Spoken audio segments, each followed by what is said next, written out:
names have been changed to protect the innocent. Dragnet.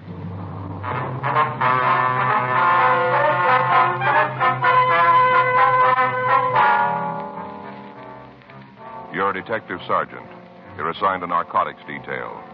The body of a man has been found in a public park lake. Physical evidence indicates he was killed by narcotics. Your job? Check it out.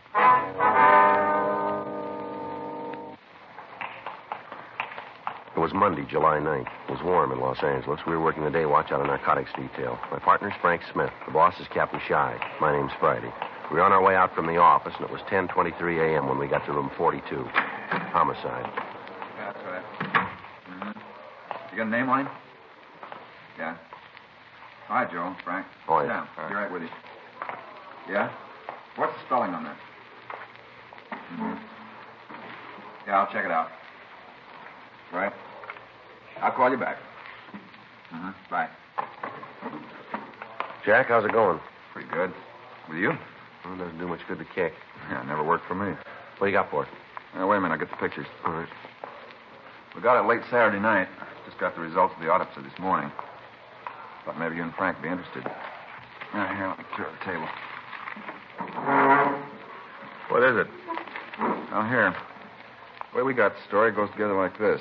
A couple of kids on their way home from a late show walked through MacArthur Park. Must have been about 10:30. Yeah. Stopped by the side of the lake for a minute, and they saw something in the water. Went down to check it and found the body of a man. Yeah. Here's a picture where we found him. Mm-hmm. Contacted the park authorities, and they called the police. Felony car answered, and they called us. Uh-huh. You know who he is? No ID on him. Made him through his prints. Yeah. Name's Walter Gilmer. Appears to be his true name. Got several aliases. How about his background? Been picked up for just about everything in the code. Copy of his arrest record. Yes, thanks. Your first arrest when he was 14. Yeah. Been piling him up ever since. He added up, he spent over half his life in prison. Mm-hmm. Wait, looks, he died someplace else.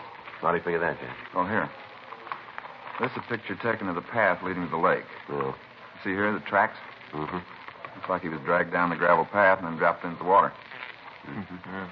See there, Joe? Yeah. What killed him? Yeah, had us for a while. No evidence of violence that could have done it. In his record, there are half a dozen people in town who'd like to take care of it. Yeah. Copy of the autopsy report. Mm-hmm. That'll explain why we thought you might want a piece of it. No? Died of narcotics poisoning.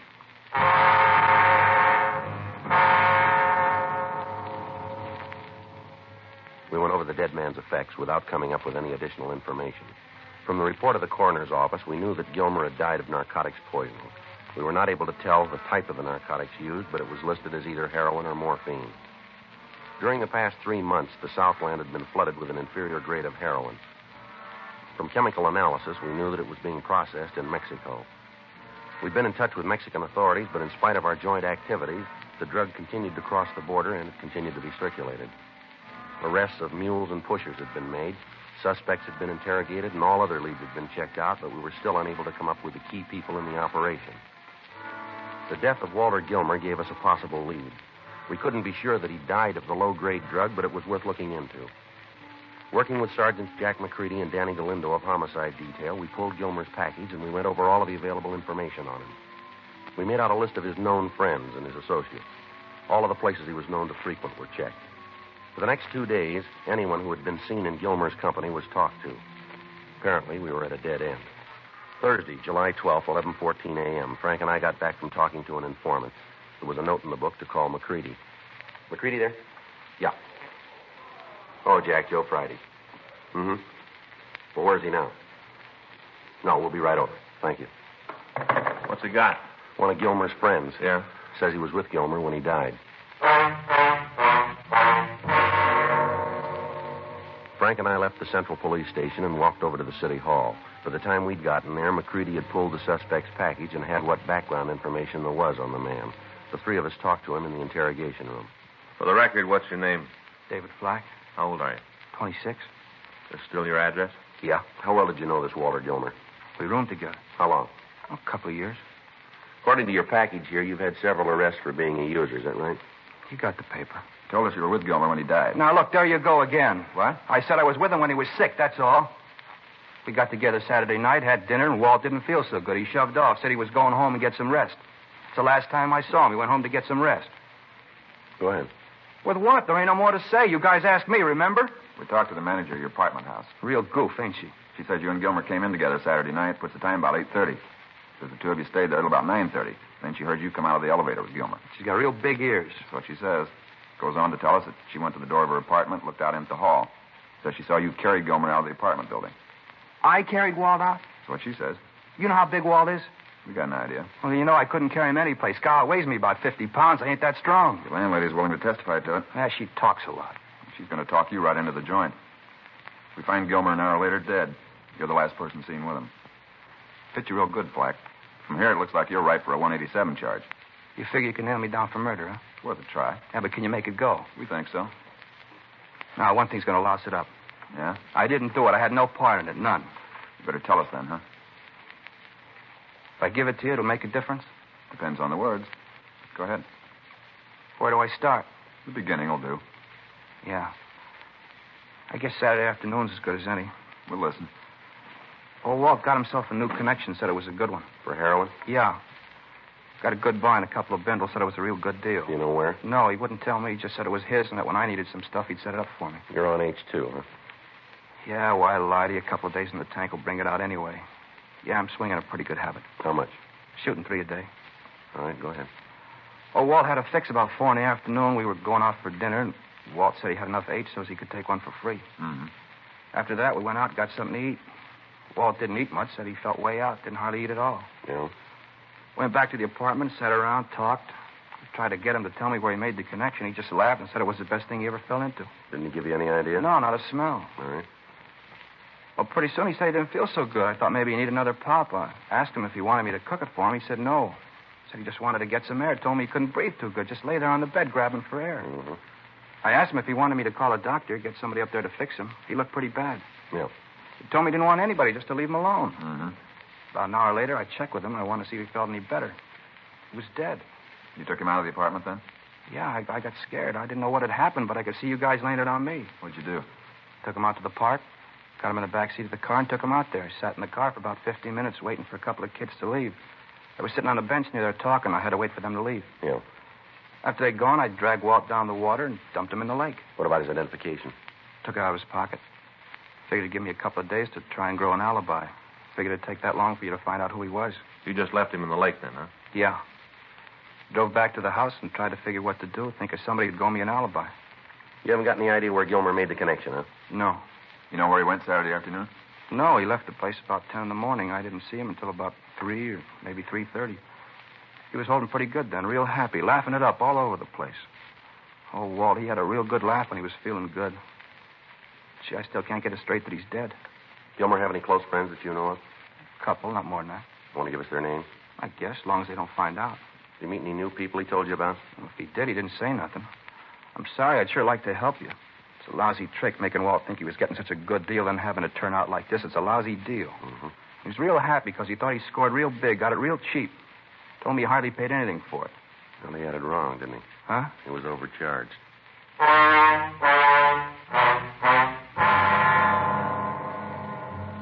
We continued to talk to David Flack. From him, we got additional names of people Walter Gilmer had dealings with. We also got the addresses of bars and restaurants the dead man was known to have frequented. In our interrogation of Flack, he was unable to give us any lead as to where Gilmer might have bought the lethal narcotics. Thursday afternoon at 4:21 p.m., Flack was taken to the main jail to be booked in on suspicion of violation of the State Narcotic Act, a felony. Frank and I went back to the office and talked with Captain Shy. We told him what had happened, and we reviewed the progress we'd made in attempting to apprehend the leaders of the narcotic ring. After talking over all the possibilities, it was decided that the only way we had of getting to the higher-ups in the operation was for one of us to go underground. It was decided that I would act the part of a buyer from Northern California and try to make the contact with the members of the ring. I was given a quantity of marked bills and fictitious identification before I left the office. Frank and I worked out a method for communication, and I went home to change my clothes. I left all of my police identification there, and the next morning I began to be seen in the bars and restaurants where Walter Gilmer was known. For the first week, it went slow. The people involved were cautious of all newcomers. On Saturday, July 21st, I had breakfast, and then I walked over to a small place on East 7th Street. Not open for business yet, Joe. No problem. I had some time to kill. Thought I'd do it here if you got no beef. No, sit down. Just getting the booze up from downstairs. Hey, you want something, a Coke, maybe? Yeah. You got one that's cold? Yeah.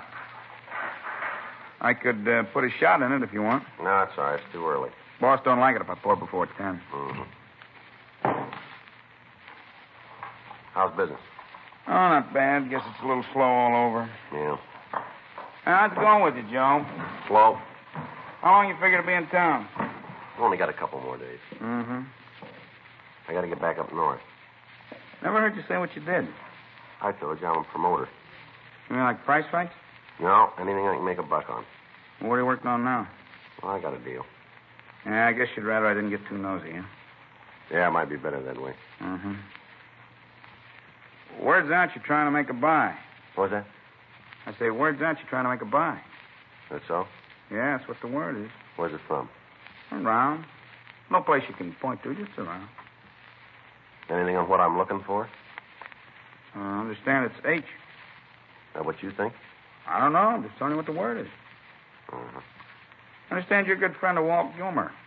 Yeah, I knew him. We didn't live together. I knew him. Rough thing about Walt. Yeah, yes it is. Did you ever find out what killed him?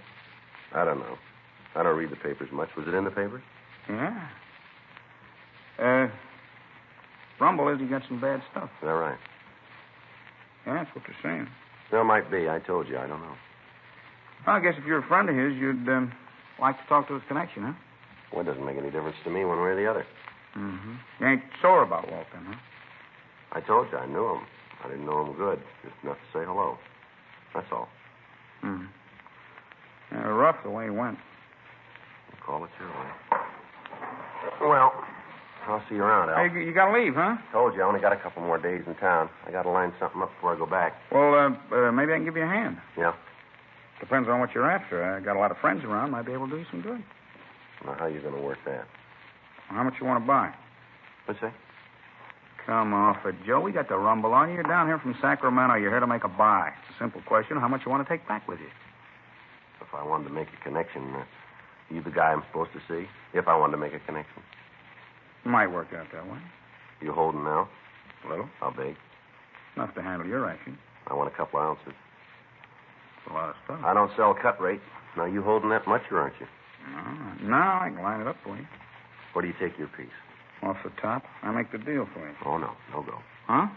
I don't know how you work things here, but I only do business with a gun. Yeah, well, this one don't work that way. Well, then let's forget the whole thing. What do you Hey, think? wait a minute. Hold it, Joe. Yeah, You got the cash? I can get it. Maybe it'll work out. I'll have to see. I deal with a gun or the buy's off. I'll check it. Is it good stuff? Best we got to offer. That's not much of an answer, is it? It's good. When will you know? When will you know? Well, we wait here. I'll make a phone call. All right.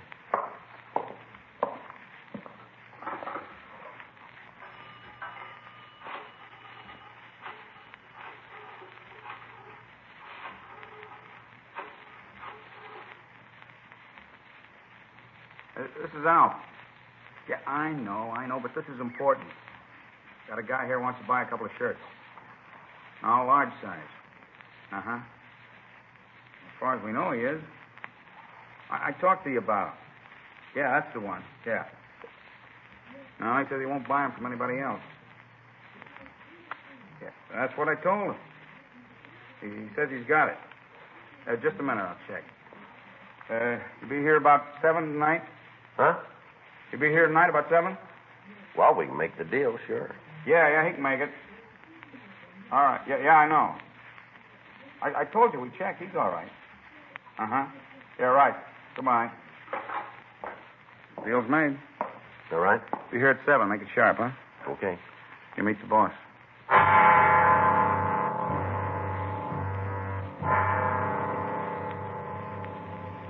I got in touch with Frank, and I filled him in on what had happened. For the first time in several months, it appeared as if we had a concrete lead to the operators of the dope ring. It was arranged to keep the bar under surveillance, but not to take anybody into custody until a buy had been made. I went back to the room I was renting, and I waited. I left at 5:30, had something to eat, and at 5 minutes of 7, I walked into the bar. The place was crowded. There wasn't an empty stool, and most of the booths were taken. I edged up to the bar and caught the bartender's attention. Hiya, Joe. You're early. No, you said 7 sharp. Yeah. We're going to do business? Wait till I get out from behind the bar. Yeah. Back here, Joe. Yeah, here it is. You're joking, aren't you? No, Joe, this is the boss. All right, it figured a little different. Yeah, everybody does.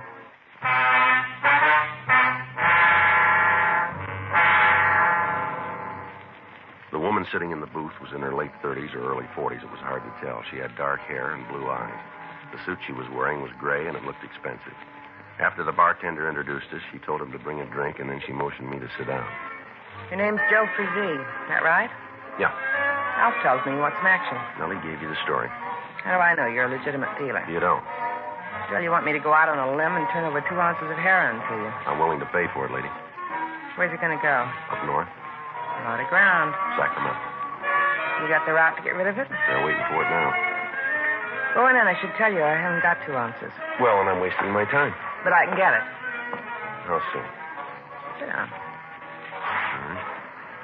How quick do you need it? I want to leave town in a couple of days. I told Al. You working alone? I don't see how that figures in the price. You're wrong. What? H we've got goes for $4.50 an ounce. It's pretty high.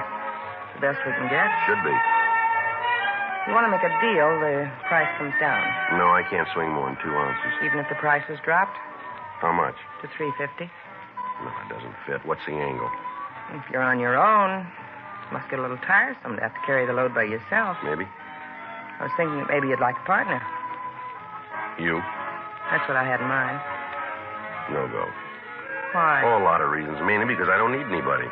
Then it's going to cost you $4.50. Well, I figured that going in. When do you want the stuff? Tomorrow night will do. It'll have to be late. We got it coming in then. From where? The price doesn't include that. Okay. Where do I pick the H up? Alf will call you. He'll give you the time and the place. Well, if it's high grade, I might want some more. You can pay our price. You'll get it. It's all right. You're making a big mistake, Joe. That's all? Yeah. I got L.A. sewed up good and tight. Good distribution. All the product I need. You got the North. We put them together. We could both come out real well. No, I told you before. I don't need partners. You might be wrong, Joe. What? You might already have one.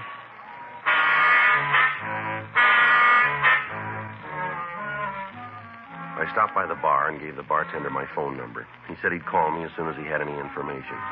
I left the place and walked over to 5th Street. At a corner restaurant, I put in a call to Frank, and I filled him in on what had happened.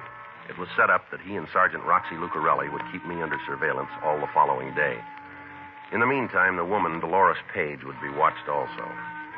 I went back to the hotel where I was staying and went to bed. At 3:30 a.m., the phone rang, and the bartender, Alf, told me to get dressed and meet him in front of the hotel right away.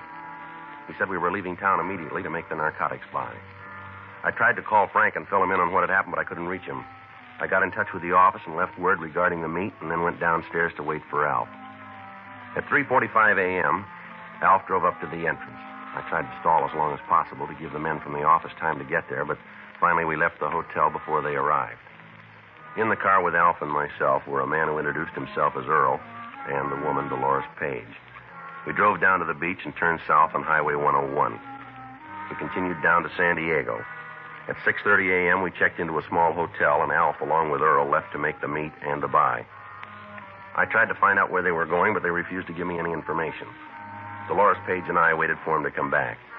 I was unable to contact the San Diego authorities, telling them what to watch out for. Apparently, I'd lost contact with Frank and Lucarelli. The only hope now was that someplace along the line, the Page woman and her associates would make some kind of a mistake. We waited at the hotel until 12:15, when Alf and Earl returned. Where's Earl? Downstairs in the car. How come you're so late? We got hung up on the other side of National City. Customs inspection. Went through the car. Find anything? No, but there's something wrong about the whole deal. What do you mean? Looked like they were waiting for us, like somebody had tipped them off we were coming through. What makes you think that? The way they acted. Other cars they just looked over. Ours, they went all the way through, took the seats out, checked the tires, even climbed underneath. I tell you, somebody tipped them off. They were waiting. Anything wrong with this? I want no part of it. You understand that? We've been working it a long time without no hitch. All of a sudden, you come along, we got trouble. What are you trying to build? Just that it's funny it'd happen now, first time you're here. Are you trying to say that I got something to do with the shakedown? If it fits, wear it. Now, you listen, you two-bit punk. I got more to lose than you have. I'm paying top price for this product. I got customers waiting now. You come breezing in here and try to lay one of your own mistakes on me, and I'll break your back. You talk like a man 12 feet tall. I don't have to be that big. All right, you. knock it off. You two beefing isn't going to do any good. They didn't find anything. You got no call to figure it was a tip, Alf. No reason at all. Now, let's get out of here. Tell your boy to get off my back. Don't worry about it. There won't be any more trouble. Better not be. Because I'll spell it out for you. Is that right? There is, and I'm going to cause it.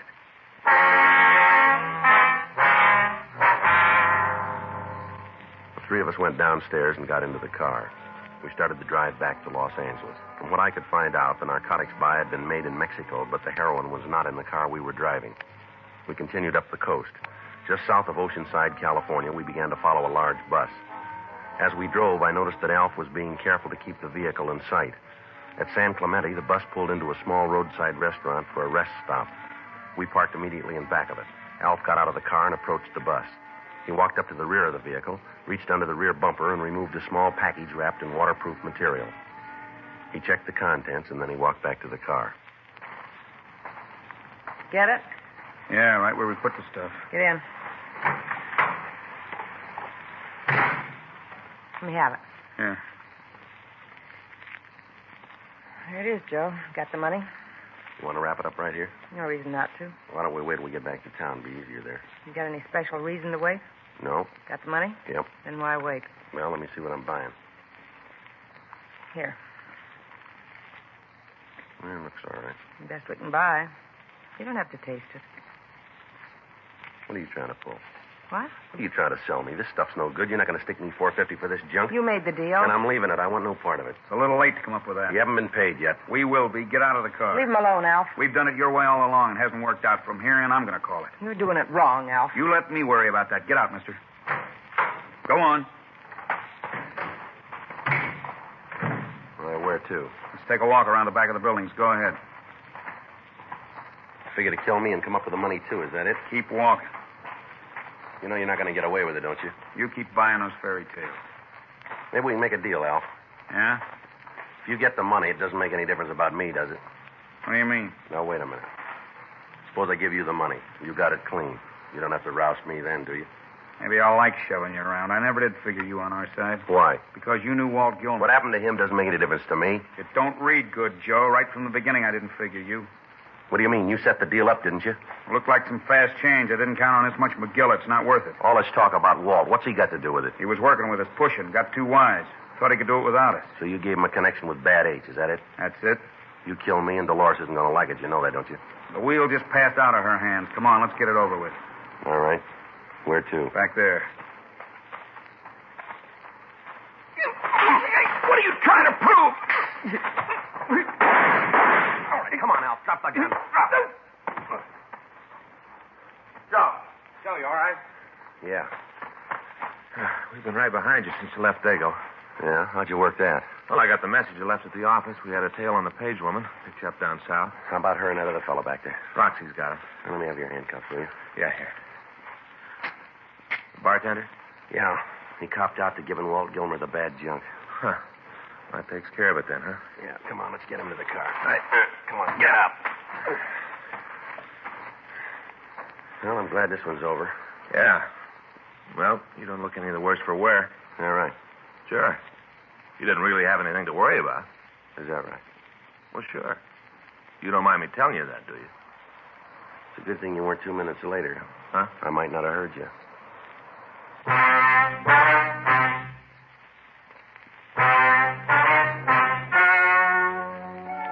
The story you have just heard is true.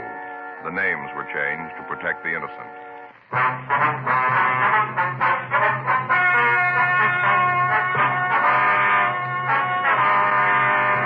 Dolores Marie Page and Alfred Giles Harnett were tried and convicted of murder in the first degree. David Alcott Flack was tried and convicted of using narcotics, and Earl Tyler Rockland was tried and convicted of possession of narcotics. They all received sentence as prescribed by law. Murder in the first degree is punishable by life imprisonment in the state penitentiary. Possession of narcotics, first offense, is punishable by imprisonment in the county jail for a period of not more than 1 year. Using narcotics is punishable by imprisonment in the county jail for a period of not more than 1 year. Dragnet. The story of your police force in action is a presentation of the United States Armed Forces Radio Service.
here is true. The names have been changed to protect the innocent. Dragnet.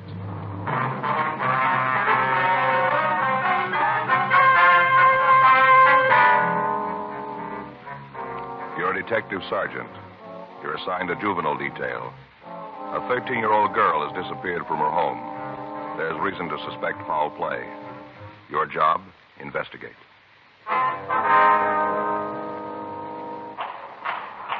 It was Saturday, April 17th. It was cold in Los Angeles. We were working the night watch out of juvenile detail. My partner's Frank Smith. The boss is Captain Powers. My name's Friday. I was on my way back from the 4th floor, and it was 11:52 p.m. when I got down to the main floor. Squad room. That's you, Joe? Yeah. How'd it go? Oh, not too good. Did he say anything? No. He says we got him for the job, but it's going to end there. He's playing the big man now. Says he's not going to name that other kid. Yeah. Well, let him sweat it out tonight. He'll feel different in the morning, maybe. I hope you're right. Anything come in? As soon as I finish up this log, we can shove off if you want to. All right. You going right home? I say you're going right home. Well, I thought maybe I'd go by the city hall. I'd like to see Danny Galindo for a minute. What are you going to eat then? Yeah, I'll probably grab something. You want to go? Might as well. Kind of hungry. I don't like to wake Faye up. She sleeps kind of light, you know. She always wakes up when I get to rattling around the kitchen. Yeah. Maybe stop and have a poached egg and some corned beef hash? How's that sound to you? Like a poached egg and some corned beef hash. I'm not kidding. I'm hungry. Are you about finished there? Yeah. I want to see Danny before he leaves. What is it, something special? No, I heard that he had a set of golf clubs for sale. I thought maybe I'd look at them. Are you going to start playing golf? No. I thought maybe I'd take a look at them. I got it. Juvenile Division, Friday. Yes, ma'am, that's right. What's that address? All right, no, we'll find it. We'll try not to worry. We'll be right there. Yes, ma'am. Bye. Well, that food of yours is going to have to wait. What? 13-year-old kid's missing. Probably at a neighbor's. Her mother thinks she's been kidnapped. Frank and I left the office immediately, and we drove out to the address I'd been given on the phone. The caller had told me that her 13-year-old daughter was missing from the house. We parked our car a block from the place and walked the rest of the way in the event that the house might be watched. 12463 Courtney Terrace was a large house above Hollywood Boulevard. When we got there, all of the lights were on. Frank waited while I went up to the front door, and after a few minutes, he joined me. We were admitted to the house by a tall man in his early 40s who identified himself as the missing girl's father, Gilbert Moran. He asked us to come into the den of the house where he gave us the story. My wife's with the doctor. She went all to pieces when it finally hit her. Yes, sir. Now, have you checked with the girl's friends? Yes, sir. Gladys called them all. None of them have seen her. How about the neighbors? Oh, we've talked to them, too. They just can't tell us anything. You've got to find her. Yes, sir. We'll do our best, Miss Moran. Now, you want to start at the beginning and tell us what happened? Yeah. Do you want a cigarette? No, you go ahead. I have one here. How about you? Oh, I have one, sir. Here's a match. Thank you. Joe? Yeah, thank you. All right, sir. Do you want to tell us what happened? Well, Gladys and I went to a show tonight down on the boulevard. We left Bunny here doing her homework. Bunny? That's your daughter? Yes, sir. Her name's really Lucille, but the kids at grammar school tagged her Bunny, and she's been called that ever since. Uh-huh. What time did you get here? It must have been about 11:40, somewhere near there. Mm-hmm. Did you notice that your daughter was gone right away? No, sir, not at first. I locked up, and then Gladys and I went upstairs. We checked Bunny's room, and she was gone. I see. Gladys started to think all kinds of things. Mm-hmm. I tried to calm her down. We got Bunny's telephone book and started to call her friends. We know most of them. They hadn't seen her. Finally, I thought it'd be wrong to wait any longer, and we called you. All right, sir. Now, do you want to give us a description of your girl? Would you wait just a minute? I'd like to talk to the doctor and see if Gladys is all right. Yes, sir. You go right ahead. She was terribly upset. Yes, sir. We understand. What do you think? I don't know. Big house, nice neighborhood. Looks like he's pretty well fixed, doesn't he? Yeah. Nothing about a contact yet. Well, the girl's only been gone a couple hours. The doctor's giving her a sedative. She's still pretty much upset. Yes, sir. Now, I wonder if you give us that description. Well, she's 13 and about right for her age. Well, how do you mean, sir? She's about 4'8", weighs around 80 pounds. What color's her hair? Dark blonde.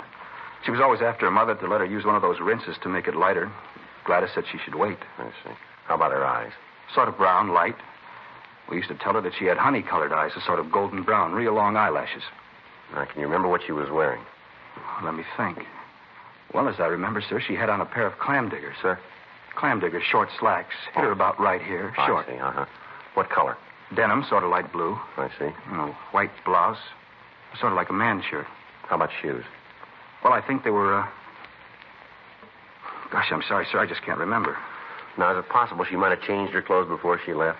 She didn't leave, Sergeant. She was taken out of here. I'm sure it wasn't her idea. All right, sir, we understand. Is there anything else about your daughter that would make it easier for us to identify her? Well, I can't think of anything. All right. Frank, what if you call us in, please? Yeah. May I use your phone, Mr. Moran? Certainly. Where is it, please? Right through that door, there's an alcove in the hall. All right. The light switch is on the right, just behind the door. Thanks, sir. Say, wait a minute. Yes, sir? I forgot about Skippy. Who's that? Skippy, the dog, Bunny's dog. He's gone, too. Is that right? He must be with Bunny. First time I thought of him. He's usually right with her all the time. I haven't seen him since we got home. What kind of an animal is he? Golden cocker, about 4 years old. Bunny got him for her 9th birthday. I see. Better call that in, too, huh? Yeah. I wonder if I could see her room. Oh, sure. It's upstairs. This way? Mm-hmm. I hope you're not going to be angry, Mr. Moran. What? Has there been any trouble here in your home that might have affected the girl? What do you mean? Well, any arguments, disagreements, anything that might have upset her? No. No. Upstairs? Yes. How about boyfriends? You mean, does Bunny have any? That's right. Oh, there are a couple of kids in her class she has over once in a while. She's not allowed any nighttime dates. I see. Once in a while on a weekend, we go to a show and take one of the kids with us. Is there any one boy that she sees more than the others? Oh, no. Gladys and I both think she's too young for that. It's down this way, Sergeant. All right. This is her room. When we left, she was sitting right there at the desk. You can see how there's paper scattered all over. Yeah. Looks a little like there was a struggle, doesn't it? Mm-hmm. And she wouldn't do a thing like this if you just walked out. No, sir. Where does this door lead over here? Outside to a walk that runs around the house. Locked. Was it this way when you came home? Oh, yes, sir. I didn't touch a thing as soon as I realized she was gone. The radio was still on, wasn't I told you I didn't touch a thing. I see. She's been kidnapped, Sergeant. Somebody took her out of this house. Wait a minute, Miss Moran. Well, what is it? What have you found? There's something under the bed here, doesn't it? It's her dog, Skippy. Yeah. Looks like he's been beaten to death, doesn't it? Frank called the office, and the description of the missing girl was broadcast. Captain Warren Stilson was contacted, and he sent a crew of men out to the house to go over the room for physical evidence. The telephone company was contacted, and arrangements were made for an extension phone to be placed in the same room as the existing instrument. In this manner, if the kidnapper should attempt to make contact with Moran, we could relay instructions to him easily. All of these preparations, however, were made with the thought that the house might be under surveillance by the person or persons who had taken the child. A team of men from Georgia Street Juvenile was sent out to the house, and a 24-hour watch was set up. Frank and I began to talk to the neighbors and friends of the Morans. None of them could shed any light on the missing teenager. By 4 minutes to 6 on Sunday morning, there still had been no attempt at communication by the kidnappers. By this time, the girl's description had been given out to all officers in the city who might come in contact with her. Although when we talked with the neighbors, we'd asked them to keep the inquiries in strictest confidence, one of them had gotten in touch with a local newspaper. And before we had a chance to stop it, the news of Bunny Moran's disappearance was out. The other papers in the city picked up the news, and by noon on Sunday, special editions were on the streets. 1:40 p.m. Still no word from the girl's abductors. Her friends were re-questioned without results. All of the people who knew her or who had any dealings with her were interrogated. Still no leads. The examination by members of the crime lab turned up no usable evidence. They established that the dog had been killed with a metal bookend. The Federal Bureau of Investigation was contacted, and they assigned a team of agents to work with us. By 6:20 p.m., Mrs. Moran was in a state of complete collapse. The entire city and the state were looking for a 13-year-old daughter. A roundup of all known deviants was started. 10:38 p.m. Frank and I got back to the office. I'll check the book. All right. Is the skipper in? No, I don't think so. Hargrove said he went over to City Hall meeting with Chief Brown and Lorman. Mm-hmm. Anything in the book? Let's see. Yeah, there's a couple of calls. Nothing that can't wait, though. Well, you better call Fay, hadn't you, and tell her where you are? Yeah, I guess. I want to tag by Leighton Prince before we go out to the house. Yeah. You check with the FBI? Yeah, they got the description of all of the border points. None of the guards remember seeing the girl. I figure she's still in the state, then. Oh, hi, honey. That's me. Mm-hmm. I know. Well, I didn't get a chance. Well, I figured you'd read it. You don't know. Oh, okay, pretty beat. Yeah, Joe is, too. No, nothing yet. What's that? Well, you know I can't talk about that, honey. Yeah. Yeah, well, don't worry. No, a little headache, yeah. I'll take some aspirin. Look, I'll call you first chance I get. Yeah. Okay, goodbye, Dick. Worried, huh? Yeah, she always is when I'm late. Let's go, huh? Yeah, let's go. I get it. Juvenile Division, Friday. How long ago? Where? Right, we'll wait here. Yeah. No, I'll call him. He's over with Chief Brown. Mm-hmm. We'll wait. Yeah, bye. What do you got? Kidnapper made contact. A note? He called and wanted to talk to Moran. Druggist heard him make the call and notified Hollywood Division. Yeah. He's in custody now.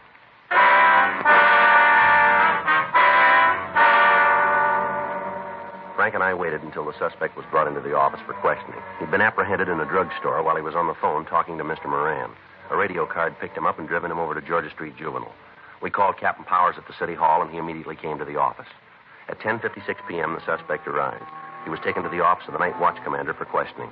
All right. What's your name? You're the cop, you tell me. Take everything out of your pockets. What is this, a shakedown? Don't you hear good?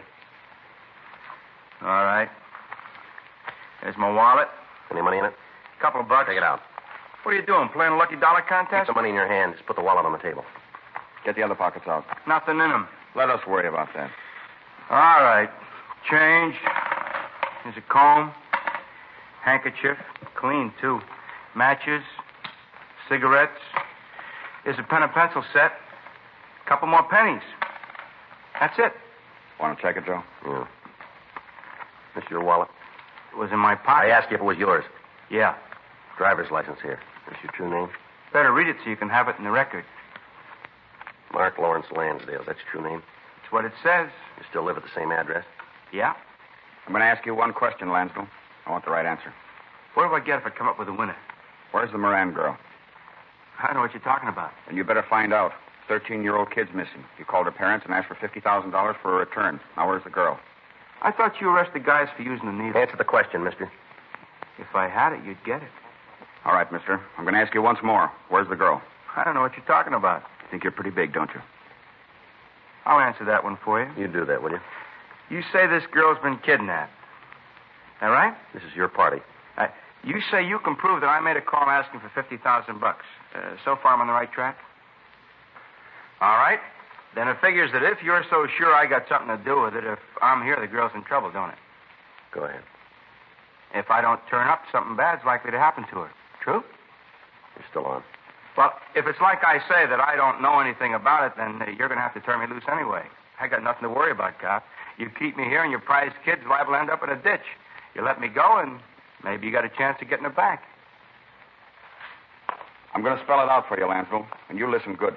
There's nothing getting you out of here, nothing. I got 2 kids of my own, and I know how those parents feel. I'm on their side. If anything happens to that girl, you won't forget it for the rest of your life. And if I've got anything to say about it, that won't be very long. I'll pull every string I know to see that I get to take you to the joint and strap you in the chair myself. If you harm that kid in any way, you won't live long enough to regret it. Big man with a badge. I get it. Juvenile Friday. He's right here. Where? All right, I'll tell him. No? All right, fine, bye. The Hollywood station, Skipper. Yeah? They found the girl. The call had come from the Hollywood police station telling us that the Moran girl had been found. We contacted Lieutenant Hartgrove and had Mark Lansdale held for further questioning. Frank, Captain Powers, and I left the office and drove to the Courtney Terrace address where the girl had been taken. When we got there was a uniformed officer standing by the front door. We went in and found Mr. and Mrs. Moran with their daughter Bunny waiting for us. The girl appeared to be all right. Her face was dirty and scratched. Her clothing was torn, but she appeared to be in good health. Are you hungry, dear? Would you like a bowl of soup or something? If it's not too much trouble. Not at all, honey. I'll get it right away. Now, you stop when you get tired. I will, Mother. You want to go ahead, Bunny? Yes. Where do you want me to begin? What happened on Saturday night? Daddy and Mother went to a show. I was upstairs doing my homework. I see. I guess I was up there a half an hour, maybe more. Seems like that long. Hard to tell when you're doing work, you know. Yeah. Anyway, the first thing I knew, there was somebody at the front door. I heard the bell and went downstairs. There were 2 men there. I see. They asked if my mother and father were home. I told them no, that they'd gone out. Mm-hmm. And then they told me that they knew that all the time. Said there'd been some kind of an accident and that I should go with them right away. Said it was an emergency. And you went with them, did you? Yes. I went upstairs to my room to get a coat. I wanted to make sure Skippy was all right. Yeah. One of them went with me. While I was getting my coat, I remembered that sometimes kidnappers tell people there's been an accident so they can take them away. You know how they do. That was good thinking, Bunny. Would you go ahead, please, miss? I asked the man who followed me where Mom and Dad were, what hospital. Mm-hmm. He said they were in a hospital. They'd been taken to some kind of an emergency place. He said that they were not in the hospital? Is it No, right? he said they'd been taken to some sort of emergency I see. place. All right, go ahead, please. Well, when I asked him for the name of the place, he wouldn't tell me. Just said I should hurry up, that my folks had been hurt pretty bad. It was a dirty lie. Anyway, I told him I wouldn't go, and he grabbed me. He said he was going to take me.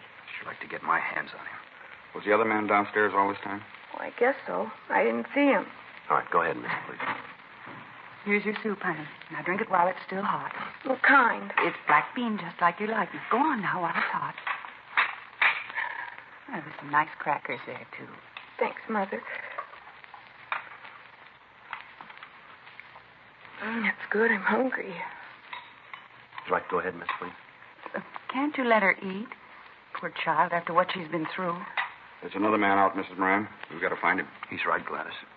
Well, you go ahead and eat while you're talking. Yes, Mother. And not too fast. All right. Please go ahead, miss. Well, when he grabbed me, Skippy, that's my dog, he got sore. Got real mad when he saw the man grab me, and he jumped at the man, tried to bite him. I see. The man hit Skippy, grabbed him and hit him a lot. I guess he killed him. I don't know. What happened then? Well, they took me out the car. It's parked outside in front of the house. Did you get a good look at the car? Mm-hmm. You can give us a description of it then. Yeah, I can tell you all about it. All right, where'd the men take you? Well, they drove for a long time. I think it's up in the hills someplace, up in Laurel Canyon. Mm-hmm. There's this kind of a house there, tar paper. Looks like the buildings they had when they were building the freeway. Tar paper shacks like the, they keep the blueprints in. Mm-hmm. One of those. Didn't even have a floor, just dirt. They put me in there and left me. I heard them lock the door when they went away. I see. I didn't know what to do. Sat there for a little while and tried to think what to do. Did they have you tied in any way? Yeah, they had ropes around my hands and around my feet. Mm-hmm. I fell asleep after a while. Cried for a while and then fell asleep. Oh, my poor baby. I guess it was morning when I woke up. I couldn't tell too good because there wasn't any window in the shack, just the walls and no floor. Mm-hmm. First, when I woke up, I didn't know where I was, and I remembered. Did either of the men come back at all? No, I sat there for a while, and then I tried to think of some way I could get away. Yeah. There was a whiskey bottle on the floor, and I kicked it until I broke it. Then I took one of the pieces and cut the ropes on my hands. I untied my feet and then just went around the shack kicking the walls until I found a place that wasn't strong. I found one and I crawled through. Mm-hmm. What'd you do then? I started to walk. It was pretty late by that time, and I started to walk down the road. I was looking for a house. Mm-hmm. I got to a street and walked along it for a while. There weren't many cars, but a truck came along, and the driver stopped and gave me a lift. Drove me to Laurel and Hollywood Boulevard and then let me out. Yeah. After that, I walked home. You were real brave, honey. I was pretty scared. There were a lot of times I didn't know what to do. You just bet there were, baby, but you did good. You're safe now. Can you describe the two men for us, do you think? I guess so. One of them was dark, kind of short, looked like... Oh, what's his name? You see him on television all the time, real mean-looking. I'll think of his name. Looks exactly like him. Mm-hmm. What about the other one? He wasn't very big either, kind of brown hair, thin, had blue eyes, watery blue eyes. Were those the only two men you saw? Yeah, just the two. Did they talk about anybody else being in on the kidnapping with them, do you remember? Not that I could hear. You're sure about that, are you? Yes. Sergeant, what's so important about that? Well, sir, we've got a man in custody. The one who called you. Yes? Neither one of these descriptions match him. We continued to talk to the Moran girl. We got a complete description of both men involved and of the car they used. Local and APBs were gotten out on them. The fact that the descriptions varied and did not match the suspect we had in custody meant very little. A witness or a victim under stress might easily be mistaken. We talked with a family doctor, and he told us that after a good night's sleep, the girl would be able to cooperate with us completely. The following morning, Monday, April 19th, a special show-up was arranged at the main jail. Our suspect was placed in a line with other men in custody. Bunny Moran failed to identify him. Frank and I took her over to the city hall and had her look through mug shots that had been pulled from packages as a result of the run by the stats office. She was unable to point out a suspect. 1:40 p.m. We asked her if she could show us the shack where she'd been held captive. She said she could. We called her parents and told them where we were going, and then we left the office. We picked up a policewoman and drove out the freeway to Sunset Boulevard and turned off. When we got to Laurel Canyon Boulevard, we drove past Lookout Mountain Avenue, and then we turned left onto a dirt road. We drove for about a mile and a half. There was no sign of any type of building. It's right up ahead around the next corner.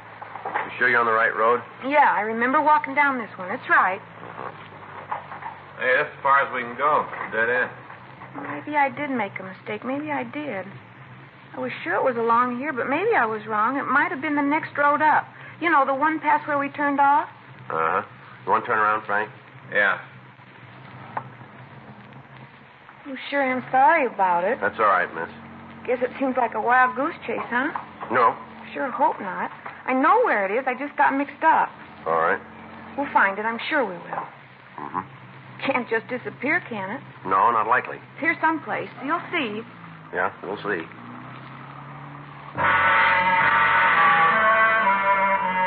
We went back to Laurel Canyon Boulevard and drove up all of the dirt roads in the vicinity. We didn't find the shack. Each time, Bunny Moran would offer some excuse. Finally, we asked her to describe the truck that had picked her up. She gave us a description that would fit 200 or 300 vehicles in the city. She was unable to tell us the name of the driver who'd stopped. We took her back to the office and asked her to go over the story again. When she finished, Frank left to get Captain Powers. All right, you want to tell us now? What do you mean? The real story, the way it really happened? Might be easier if you told us first, don't you think? I told you there isn't any more to tell. I told you all how it happened. Why are you lying? I'm not lying. This is the way it happened. Now, look, there are half a dozen places where the story you just told us doesn't fit with what you said last night. I was tired last night. Maybe I didn't remember. That's kind of hard to buy. Too many things that don't check out, miss. The story about your dog, the fact that you can't find the shack, you don't know who the driver of the truck was. There are a lot of things. I forgot, that's all. I made a mistake. Didn't you ever make a mistake? A lot of them. But last night you said that only one of the men went upstairs with you. Now, isn't that right? I don't remember. You seemed pretty sure about it then. And I guess that's what I said. Only one of the men went with you, huh? That's what I said, yes. Well, then why, when you told the story just now, did you say that both of them went with you? I don't know. You're getting me all mixed up. Did you kill your dog? Did you? Yes. Why? I had to. To make the story sound real. I didn't want to, but I had to. Well, why'd you do it at all, miss? So they wouldn't mind, that's the reason. Well, what do you mean, so who wouldn't mind? You'll think it's silly. You won't think it's a good reason. Why'd you tell me anyway, huh? Because I was failing. What? I flunked at school. I flunked and I didn't want my folks to know. They'd be real mad. Real mad. So you figured this kidnap thing out, huh? Played it that way. Yes. I thought that if something bad happened to me, they'd be so glad to have me back it wouldn't matter about my flunking. The whole thing was a lie from the beginning to end, huh? Yes. All of it. All right, youngster, we better get going. Where? We'll take you home. You going to tell my folks about it? We haven't got much choice, have we? They'll be mad. Madder than they've ever been.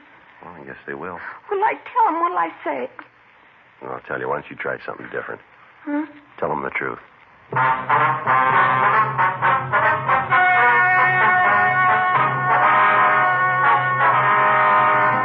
Present at the meeting were Mr. and Mrs. Gilbert Moran and their daughter Lucille. It was decided that no criminal complaint be issued, and the girl was released to the custody of her parents with the understanding that she be given psychiatric help. Further investigation showed Mark Hartwell Lansdale was wanted by authorities in Sacramento to answer a burglary charge. He was released to them. Dragnet. The story of your police force in action is a presentation of the United States Armed Forces Radio Service.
Ladies and gentlemen, the story you are about to hear is true. The names have been changed to protect the innocent. Dragnet.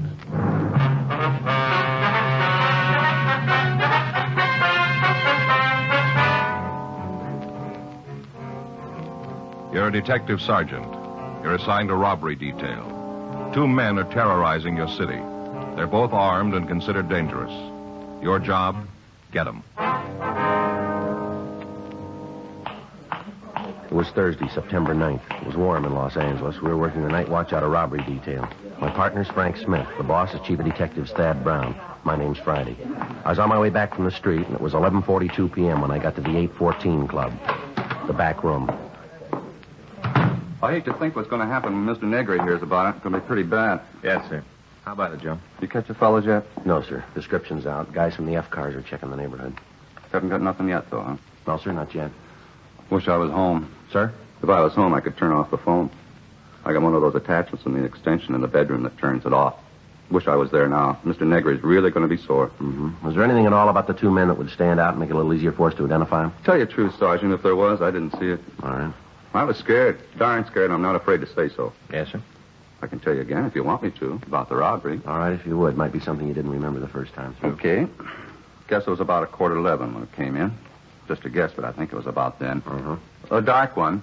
He had the machine gun. He kind of moved over so he had a good look at the people sitting at the bar. What kind of a gun was it? Machine gun. I see. Go ahead. Guess he could have hit him off from where he was. Held the gun kind of low, like at his hip. Here. Mm-hmm. What about the other one? Well, he waited with his friend, and he walked up to the bar. Stood right in the middle of the floor. He had the automatic, huh? Yeah, it looked like a .45. He stood right in the middle of the place, just looking there, watching me. What happened then? Well, the fellow up in front reached over and pulled the plug in the jukebox, turned it off right in the middle of the record, pulled the plug. And that's what made the other people turn around. Uh-huh. Turned right around and looked at the guns. That's when the light fellow, the one with the .45, he said, "Sit where you are. This is a stick-up." Are those his exact words? Well, near as I can remember, yeah. He kind of had a squeaky little voice, like it was still changing, Yes, sir. But those were the words. Sit right where you are. This is a stick-up. All right, Mr. Gilmore, you want to go ahead? Well, the one with the funny voice told everybody to get up and turn around so they was facing the bar, with their back to the hold-up man. Made them all turn around. Mm-hmm. Then he told them to start in the back of the place and walk over to one of the tables and dump all their money out. Said not to forget anything. Put it all there. Did they take anything besides money? Not that I saw.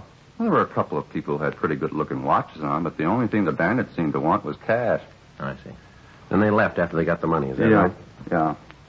Walked to the door and said for us not to try to call anybody for 5 minutes. After that, they walked out. Did you see if they had a car? No, sir. Didn't even go near the door. We did like they said, 5 minutes, and after that, I called you. Mm-hmm. You'd know them again if you saw them, would you? You bet I would. You put me in a crowd with them, and I'll tell you. No trouble there. I'd know them. Oh, excuse me. Go right ahead. 814 Club. Yeah. Oh, yeah, Mr. Negri. Uh-huh. That's right. Well, who called you? Yeah. Well, there wasn't anything I could do about Mr. Negri. Well, no, sir. Both of them had guns. Yeah. All right, sir. If that's the way you feel about it. All right, sir. Fine. I'll be in the morning. Right. Good night. Fired me. Well, that's too bad. I thought I heard you say you'd be in the morning, though. Yeah. Well, I'll come in and pick up my money, I see. Yeah. Time I get here tomorrow, I'll have another change of heart, so hire me back. I've been fired 12 times already. 12. He always hires me back. Isn't anybody else who worked for him? Is that right? We had a lot of trouble keeping help. He thinks I should have stopped the hold-up men myself. Just walked in with my bare hands and stopped them. Pretty silly when you think of it. Uh-huh. He says they're only kidding with the guns, that they wouldn't have really shot me. Pretty silly. Says he'd have bet on it. Is that right? Doesn't take too much to figure that out. Well. Either way, I'd have lost, wouldn't I? The description of the suspects, the method of operation they'd used, everything about the robbery sounded just as if it had been read from our M.O. bulletins. For the past 3 weeks, Frank and I had been after the 2 gunmen. All sources of information had been tapped. Victims and witnesses had been questioned and re-questioned. People in the immediate vicinity had been talked to. Mugshots had been pulled and worn out by handling. To date, in concrete information, we had exactly what we'd started with. 2 gunmen who were moving around at will and robbing citizens where and when they chose. The victims of the latest robbery were shown the mug books, but they were unable to make an identification. The canvass of the area turned up no usable information. Frank and I worked until 3:45 a.m., and then we filled out the log and left the office. The next morning, we checked with Captain Donahoe and Chief Brown. As a result of the meeting, we arrived at the only possible solution to apprehending the suspects. Legwork and a lot of it. We spent the rest of the afternoon rechecking informants. At 9:30 p.m., we stopped for dinner, and then we went back to the office. You got the address Sam gave you? Yeah, it's here somewhere. Yeah, there it is. Yeah.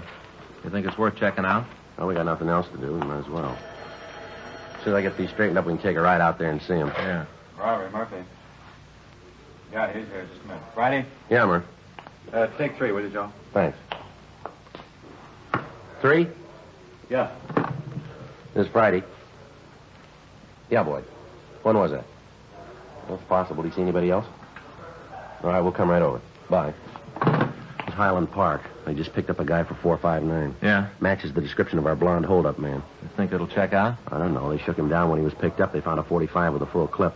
It's pretty heavy for a burglar. Yeah, let's go over and talk to him. Sure be a break. We've been chasing luck long enough. Well, maybe we caught up.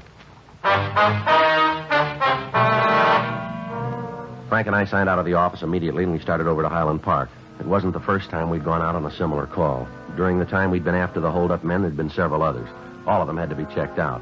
We never knew when an odd piece of information might turn the lead that we'd been looking for. Just before we turned off onto Avenue 64, a call came in over the radio. All units on frequency 1, stand by. You want to turn it up? All Yeah, units I got on it. frequency 1, stand by. Stand by 11J4. All units on frequency 1, please stand by. Sounds like a good one. Yeah, wait a All minute. units in the vicinity of Highland Park area. All units in the vicinity of 6045 York Boulevard, Highland Park Division. Units 11F2, 11F3, 11F5, and 11F7. And all traffic units, attention. It's a big one. At 10:47 p.m. this date, an armed man entered the Highland Park police station and forced an officer to release 2 prisoners.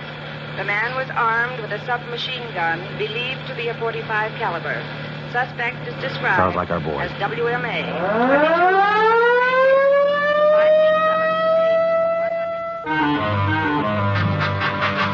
22. The Highland Park Police Division is a large brick building located on York Boulevard. On the ground floor is a booking desk and a couple of administration offices.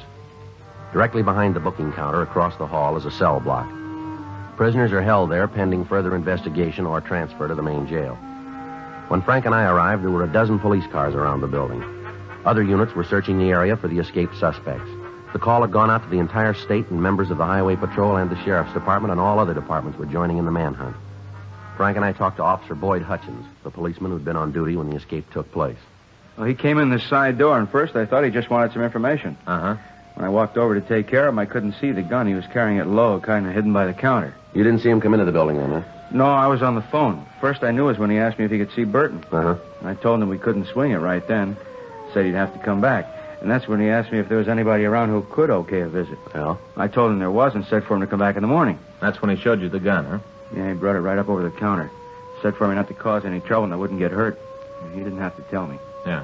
If there'd been a chance for me to take on him, I'd have tried, but I didn't see how it'd prove anything for me to bleed all over him. Yeah. They made me take him back to the cell block. I unlocked the door and he told Burton to come out. What about the other guy? Oh, his name is Kenneth Lechner. He was in the same cell with Burton. The guy with the machine gun asked if he wanted to go for the ride, and Lechner said yes, and then the three of them walked out of the building. Did they make any attempt to tie you up, anything like that? No, he just said sit tight. I wasn't about to argue. What do you know about this Lechner? Oh, he was picked up on a warrant from Oklahoma. What charge? Murder. We went to the city hall and we checked the name Gail Burton through R&I. There was no record on him in Los Angeles. We forwarded the information on him to George Brereton up at CII in Sacramento. The rest of the night was spent in checking out the possible places the suspects might have been hiding. In a city of over 2 million people, there are a lot of places. While we were combing the city, men from the Sheriff's Department were going over the county territory. We had a vague description of the car that was used, but it might match any one of several hundred being driven on the streets of Los Angeles. Roadblocks were set up on principal routes leaving the city. Special details were standing by at all train and bus depots, and the airports were covered. Leaves and days off for all personnel were canceled, and by the time the search got out of low gear, over 3,000 policemen were looking for the three men. Field stations were set up in the less populated areas, and coffee and hot soup were served to the men participating in the search. The night dragged on without result. Saturday, September 11th, we received a report that 2 men answering the descriptions of Burton and the man who'd aided in his escape had tried to rent a boat down in San Diego. However, when this was checked out, it proved to be false. Saturday afternoon, we received information from George Brereton that Burton had an arrest record in Sacramento and that mug shots and all information were being forwarded. We got in touch with the authorities in the northern city and asked them to check further on the friends and relatives of Burton. When the mug shots arrived, they were shown to the holdup victims. Mr. Gilmore, I'd like to have you take a look at these pictures, see if you recognize any of them. Mm-hmm. You think there might be one here of the fellow who held us up? Well, we want you to tell us if you can. Uh-huh. No. Not him. Uh-uh. No. Well, you remember how I told you Mr. Negrig give me my job back? Yeah, I remember that. He did, just like always. Oh, that's fine. As soon as he read in the papers how they broke out of jail, he said I was right not to cause trouble. As soon as he found out about the jailbreak. We're not sure they're the same men yet, Mr. Gilmore. Don't know why. Sir? Don't know why, you ain't sure. Here's his picture. This is the man who held you up? Yeah, one and the same. How about it, Joe? It's Burton. The other victims also identified Burton as one of the men who'd held them up. With the name of the man, we at least had some place to start. We put in a call to Sacramento, and we talked to the police department up there. We found that the suspect had been arrested on charges of suspicion of burglary, suspicion of robbery, ADW, and assault with intent to do great bodily harm. In spite of the numerous arrests, Burton had only served 1 term in the county jail. We got all available information on him, and the search was intensified. We'd gotten reports from informants that the 3 men might try to escape across the border into Mexico. San Diego was notified of this, and Al Gayton was dispatched to the international boundary at Tijuana to aid the Mexican police. 2 days passed without news of the suspects. Monday, September 13th, Frank and I got back into the office from chasing down a lead that went nowhere. Better check with the skipper. Yeah, I'll do it right away. I got it. Robbery Friday. Yeah, all right, I'll take it. Long distance, San Francisco. Might have gotten up there, huh? Hello. This Friday. Oh, yeah, Eddie. Mm-hmm. Yeah, well, we got the identification from Brereton.